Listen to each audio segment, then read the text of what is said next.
Handa si Senador Robin Padilla na maging running mate ni Vice President Sara Duterte sa 2028 elections. Ayon kay Padilla, ayaw niya talaga sa politika pero kung uutusan siya ni dating Pangulong Rodrigo Duterte na tumakbo bilang vice-presidente ay susunod siya. Ipinanganak daw siyang handa at sa tingin niya ay kayang-kaya niya ang trabaho ng pagiging pangalawang Pangulo. Sakali naman na hindi mapiling katandem ni VP Sara, bukas din daw siya na maging campaign manager nito.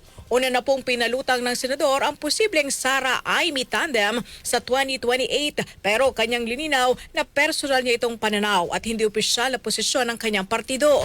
Sa hiwalay naman na Facebook Live kahapon, sinagot ni Padilla ang mga batiko sa pagtawag sa kanya na tuta ng mga Duterte. Alam naman po natin na yung brand na kapag sinabi mong Duterte, hindi po ito tao. Ito ay ideology.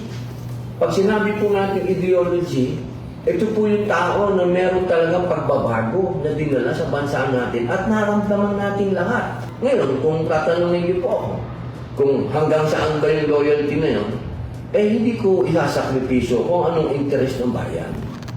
Siyempre, ako po ang loyalty ko nandun sa leader ko. Pero ako yung mag-take ng oath sa bayan. Iba po yun. Magkaiba po yan. Tatandaan po ninyo. Samantala, matatanda ang ginawa ni dating Pangulong Duterte si Padilla ng absolute pardon matapos ang makulong sa kasong illegal possession of firearms and ammunition noong 1994.